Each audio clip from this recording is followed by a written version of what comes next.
Schinberger with University Relations at Western.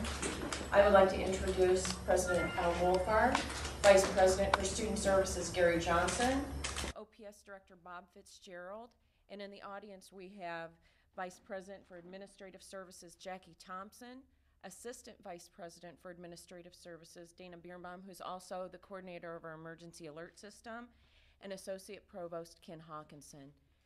I would like to first call Bob Fitzgerald to the lectern to kind of summarize morning's events, and then we'll open it up for questions. This will take about 15 minutes, and if you have any questions for anyone after the press conference who's not at the front of the room, feel free to ask them. And I would ask, because we have some new faces in the room, to please identify yourself and the media agency you're with. And I'll turn this over to Bob. Thank you. And good morning. This morning about 7:30 this morning, the Office of Public Safety was notified by persons in Horburn Hall that they found a note in one of the labs in Horburn Hall, and basically the note said that there would be a terrible tragedy today on the 26th, and then so our officers were responding to that, and then immediately we put extra persons in Horburn Hall since the note was found in Horburn Hall.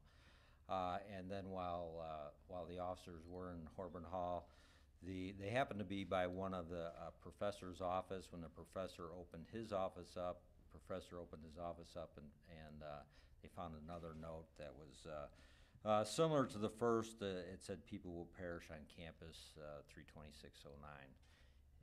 So that's kind of where we're at now. We do have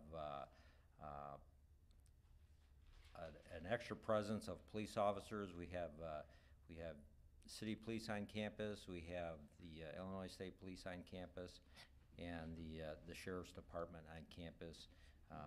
The Illinois State Police, they've also offered all their crime analysis information to take these notes and have them fingerprinted and things like that to the Office of Public Safety. So that's kind of where we're at right now. Can you repeat the text of the first note? It basically says you will have a terrible tragedy occur Thursday. Very not, 326 of 2009, very not specific as far as locations or anything like that, or what would happen. Was the first one kind of like a computer lab, or? It was a classroom that I believe is used as a lab. I'm not sure if it's a science education lab. And how close was it to the professor's office?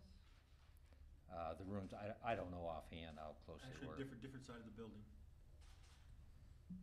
If you didn't hear that, Gary, Vice President Johnson said it was on a different side of the building. Dr. Johnson and I just walked through the building. We just talked through the building.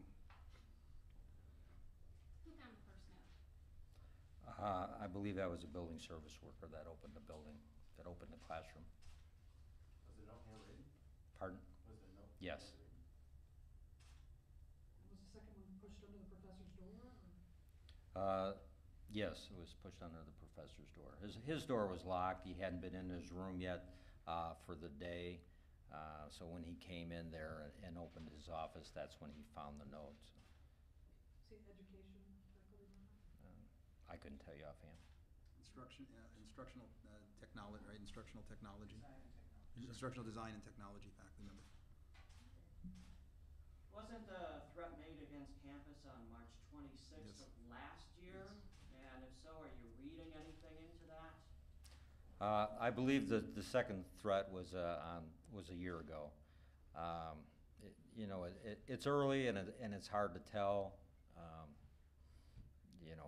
If somebody's using the anniversary date to see what kind of reaction or what they're going to get out of the university. Did you look at the two handwritten notes? Were they the same handwriting? Have you had a chance to analyze those? Well, the handwriting will be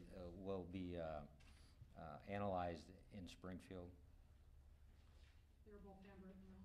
Yes. On the same kind of paper, or? I don't have that. How quickly was the alert Dana? We activated, what, within about 45 minutes or so after I would say a half hour or so? I mean, yeah, we had to compose the note and get it sent out, but it was very quick. It was very quick. We were out on the website actually within, I think, less than half an hour in terms of putting the notice out on the website. Okay, and how did the staff and students respond this morning? So far, everyone's going to class. We're keeping classes going. We're keeping the university open. As we indicated, there were 2 unfounded threats in the past year, and we're going to continue to try to investigate this as fully as possible. And as I've said over and over again, if we capture the person who did this, we're going to punish them and request that they be punished to the full extent of the law and full extent of university policy, because it is unfair to in terms of what happens on campus. This is an act that truly creates just a horrific environment for all of us as we try to work our way through it. So we will punish whomever we discover as fully as possible. And frankly, we would encourage students and others on campus, if they know or have some idea who may be responsible for this, that they let us know. Yes. Because they have to be getting sick of this as well. And so consequently, we encourage them to help us identify who it is. And there's also they can call in and leave that information with Crime Stoppers. We'd love somebody to help us deal with this issue and get it resolved. We did lock or secure the residence halls as quickly as shortly, before the announcement went out itself.